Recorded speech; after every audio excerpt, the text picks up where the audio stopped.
Hello, welcome once again. Today we are going to discuss about class 12th NCERT book Flamingo chapter number 2 and today is the fourth and last part of the chapter. आज अपन इस chapter का अंतिम video बनाने जा रहे हैं। इससे पहले 3 वीडियो ऑलरेडी बना चुका हूं, उम्मीद करता हूं आपने वो देखे होंगे और अगर नहीं देखे तो इसी चैनल की प्लेलिस्ट में जाके आप देख सकते हैं। अगर चैनल पे आप नए हैं तो चैनल को सब्सक्राइब कर दीजिएगा, बेल आइकन को प्रेस कर दीजिएगा ताकि लेटेस्ट वीडियो नोटिफिकेशन आपको मिलते रहें। और आज अपन बात करने जा रहे हैं जैसे कि फर्स्ट 2 पार्ट में अपन जो है साहिब आलम जो सीमापुरी के अंदर रैग पिकर्स है उनकी जो प्रॉब्लम्स है उनके बारे में अपन ने पढ़ लिया है और इसके बाद जो फिरोज़ाबाद की बैंगल मेकिंग इंडस्ट्रीज़ है उसी का जो है आधा पार्ट अपन ने पढ़ लिया है कि किस प्रकार से मुकेश और उनकी फैमिली जो है ये ग्लास ब्लोविंग इंडस्ट्रीज़ के अंदर काम करती है, कैसे फिरोज़ाबाद का हर सेकंड परिवार जो है ग्लास ब्लोविंग इंडस्ट्री में लगा हुआ है और कैसे जो है बच्चे अपने बचपन को खो रहे हैं और जवान होने से पहले ही जो है उनकी आंखों की रोशनी जा रही है। अब देखो इससे आगे भी जैसे मुकेश की दादी माँ जो है उसने उनको जो है अपने एक भाग्य पर दोष देना शुरू कर दिया, परिस्थितियों को उसी रूप में स्वीकार कर दिया कि भाई ये तो भगवान का दिया हुआ अभिशाप है और इसमें हम कुछ नहीं कर सकते। और अब देखो अगला जो है यहाँ से अपन शुरू करते हैं कि भाई Savita a young girl in A drape pink dress, Savita नाम की जो लड़की है जो कि एक लड़की पिंक ड्रेस पहने हुए सिट्स अलोंग साइड, वो बैठी है एन एल्डरली वुमेन, एक बुढ़िया के पास में, सोल्डरिंग पीसेज ऑफ ग्लास, वो भी सोल्डरिंग यानी जोड़ रही है पीसेज ऑफ ग्लास, कांच के टुकड़ों को। Her hands move mechanically like the tongs of a machine, और उसके हाथ जो है इस प्रकार से मैकेनिकली मशीन की तरह चल रहे हैं जैसे कि किसी मशीन का चिमटा जो है वो चल रहा हो। If wonder she knows the sanctity of the bangles she helps make, if I wonder यानी कि मुझे इस बात पे आश्चर्य होता है कि इफ सी नोज काश वो जानती, द सैंक्टिटी, सैंक्टिटी का मतलब पवित्रता, of the bangles she helps make यानी जिनको कि वो बनाती है, भाई काश वो इन बैंगल्स की पवित्रता के बारे में जान पाती जिनको कि वो बना रही है। It is symbolized as an Indian women's suhag, और ये जो है इनको सिंबलाइज यानी संकेत के रूप में माना जाता है एन इंडियन वुमेन्स सुहाग, भारतीय औरत के सुहाग का प्रतीक माना जाता है। ऑस्पियसनेस इन मैरिज, और विशेषकर जो है शादी में जो है वो बहुत ज़्यादा शुभ माना जाता है। ठीक है, अरे कांच की चूड़ियाँ, चूड़ियों पे बहुत सारे गाने भी है, तो वो चूड़ियाँ जो है यानी कि बैंगल्स जो है वो इनकी सैंक्टिटी, इनकी पवित्रता और इनके सुहाग के प्रतीक के रूप में माना जाता है। It will down on her suddenly one day when her head is draped with a red veil, her hands dyed red with henna and red bangles rolled into her wrist. It will down on her यानी कि ऐसा होगा suddenly one day, एक दिन अचानक से, when her head is draped with A red well, कि उसका भी चेहरा जो है वो लाल घूंघट से ढका हुआ होगा। Her hands died with red Hina, उसके हाथ जो है वो लाल मेहंदी से सजे होंगे, भरे होंगे। And red bangles rolled on to her wrist, और लाल चूड़ियाँ उसकी कलाइयों में पहनाई जाएगी। She will then become a bride, और तब वो क्या बन जाएगी, ब्राइड बन जाएगी, एक दुल्हन बनेगी। Like the old women beside her who became one many years ago, ठीक उसी बुढ़िया की तरह, उसी बूढ़ी महिला की तरह जो कि कई साल पहले बनी थी। She still has bangles on her wrist, अभी भी उसकी कलाइयों में जो है बैंगल्स है, but no light in her eyes, लेकिन उसकी आंखों में रोशनी नहीं है। यानी कि एक बार जो बैंगल शादी के समय जो पहन लिए फिर वो जिंदगी भर पहनने होते हैं। तो बुढ़िया का भी यही हाल है कि अभी भी बैंगल्स तो उसकी कलाइयों में है, चूड़ियाँ तो उनकी कलाइयों में है, लेकिन आंखों में रोशनी नहीं है। एक वक्त शेर भर खाना भी नहीं खाया, सी सेज। और वो क्या कहती है, एक वक्त शेर भर खाना भी नहीं खाया। इसका मतलब क्या है कि उसने कभी भी एक टाइम भी भरपेट भोजन नहीं किया। In a voice drained of joy, और इस वॉइस जो है जिसमें बिल्कुल खुशी नहीं है, आनंद नहीं है। She has not enjoyed even one full meal in her entire life time, कि इसने अपने पूरे जीवन में एक टाइम भी जो है भोजन जो है फुल भोजन का आनंद नहीं लिया, भरपेट भोजन नहीं मिल सका। ये स्थिति है, ऐसी स्थिति में उन्होंने अपना जीवन व्यतीत किया है। दैट्स वॉट सी हैज़ रीव्ड, और जो कुछ भी उसने मतलब आज तक जो पाया है वो यही उसका रिजल्ट है कि आज तक की जिंदगी उसने ऐसे ही गुजार दी। Her husband an old man with a flowing beard, और उनके जो हस्बैंड है जो कि अब बुढ़िया है, तो बुढ़िया का हस्बैंड भी बूढ़ा ही होगा। विद ए फ्लोइंग बियर्ड, जिसकी की दाढ़ी जो है वो उड़ रही है, दाढ़ी बड़ी हुई है। सेज, वो कहता है I know nothing except bangles, भाई मुझे बैंगल्स के अलावा कुछ भी नहीं आता।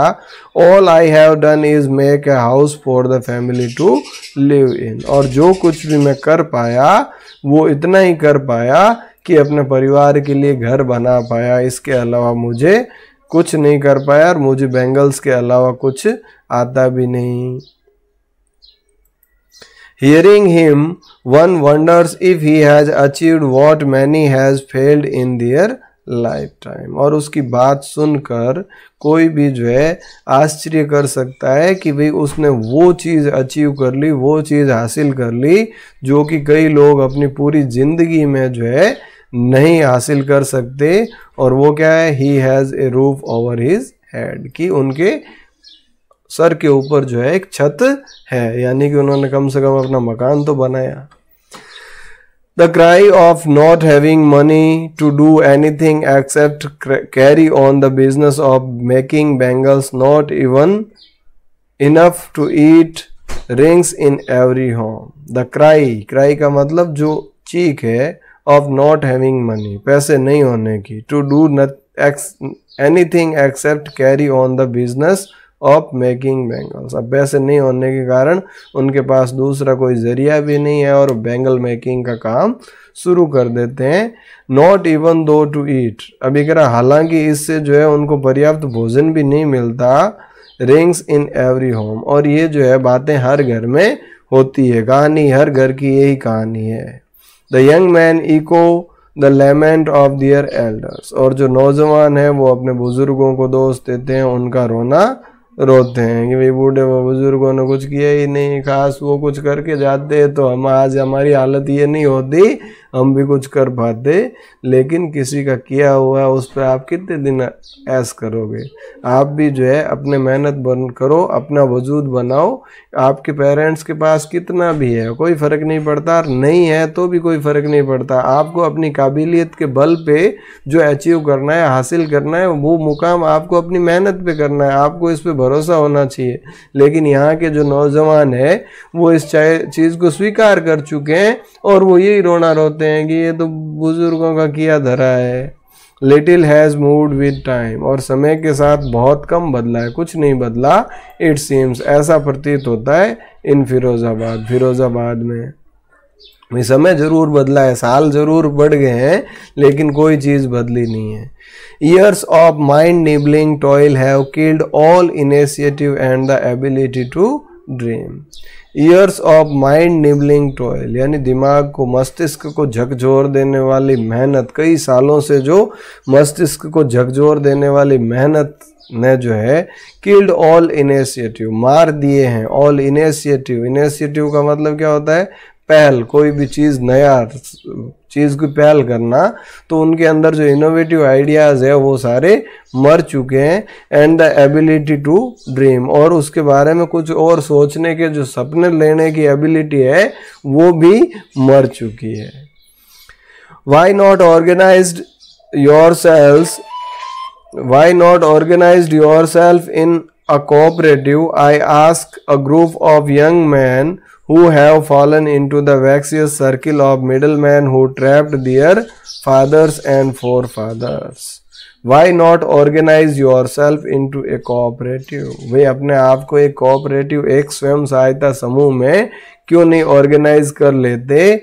आई आस्क, मैंने पूछा, a group of young man, नौजवानों के एक समूह से, who have fallen into the vicious circle of middle man, जो कि फंस चुका था इस सर्किल में, इस जाल में, who trapped their fathers and forefathers, जिन्होंने कि उनके फादर्स, उनके पूर्वजों को, और फोर फादर्स, उनके पूर्वजों को फंसाया था। यानी कि एक ऐसा जाल था जिसमें कि उनके फादर जो फंसे, साथ ही साथ ये भी फंसे। इसमें क्या था देखो, मिडिल मैन का, बिचौलियों का। Even if we get organised, अब वो क्या कह रहे हैं कि अगर हम ऑर्गेनाइज्ड हो भी गए, अगर हम संगठित हो भी गए, तो क्या होगा, we are the ones who will be hold by the police, हम वो होंगे जो कि क्या करेंगे, जिनको कि पुलिस पकड़ के ले जाएगी, बीटन यानी मारेगी, एंड ड्रैग्ड टू जेल, और जेल ले जाएगी, समथिंग इलीगल, कुछ डूइंग समथिंग इलीगल, कुछ गैर कानूनी करने के जुर्म में। भाई अगर हम संगठित हो भी गए तो हमें पुलिस पकड़ के ले जाएगी, पीटेगी, जेल में ठूंस देगी, और कुछ न कुछ गैर कानूनी करने का इल्जाम हमारे ऊपर लगा दिया जाएगा, दे से, वो कहते हैं। There is no leader among them, उनमें कोई लीडर नहीं है, उनमें कोई जो नेतृत्व करने वाला नहीं है, उनका नेतृत्व करने वाला कोई नहीं है। No one who could help them see things differently, कोई भी ऐसा नहीं है जो अलग तरीके से सोच सके। Their fathers are as tired as they are, उनके फादर्स भी उतने ही थके हुए हैं जितने की वो, मतलब कि जिस प्रकार से उनके फादर्स वगैरह ने उम्मीद छोड़ रखी है, वैसे ही इन लोगों ने भी उम्मीद छोड़ दी। They talk endlessly in a spiral that moves from poverty to apathy to greed to injustice, और वो इस तरीके के एक एंडलेस स्पाइरल, यानी कि कभी ख़त्म नहीं होने वाले इस स्पाइरल में, इस घेरे के अंदर जो है फंस चुके हैं, जिसमें कि सबसे पहले पॉवर्टी आती है यानी कि गरीबी, गरीबी से फिर एपैथी यानी कि कुछ नहीं करने के रिग्रेट, उसके बाद लालच, और लालच के बाद अनजस्टिस यानी अन्याय। तो इस कुचक्र के अंदर वो बुरी तरह से फंस चुके हैं, जिसमें उनकी कोई हेल्प नहीं कर पा रहा है।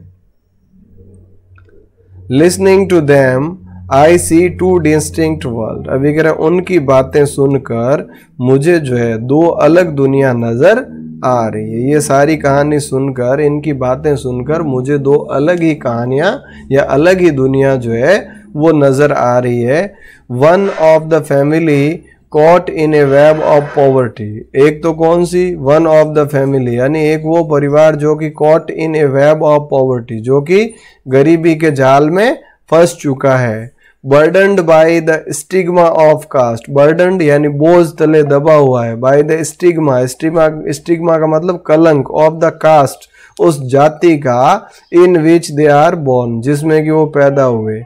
भाई गरीबी और जाति का कलंक जिस जाति के अंदर वो पैदा हुएगा, चाहिए ये तो ऐसा ही करेंगे वो।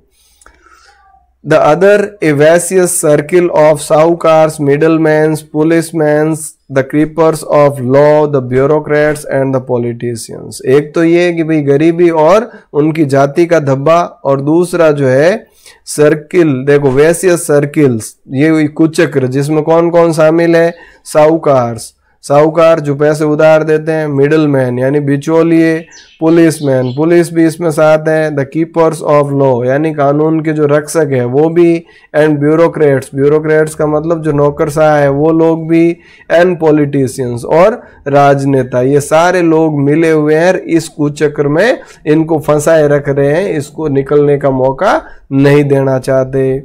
Together they have impose the baggage on the child that he can not put down, और ये सब मिलकर टुगेदर यानी साथ में, दे हैव इम्पोज्ड यानी इन्होंने थोप दिया है, द बैगेज इस भार को, इस बोझ को, ऑन द चाइल्ड उन बच्चों के ऊपर, that he can not put down जो कि वो कभी नीचे नहीं रख सकता, उस बोझ तले हमेशा दबा रहता है।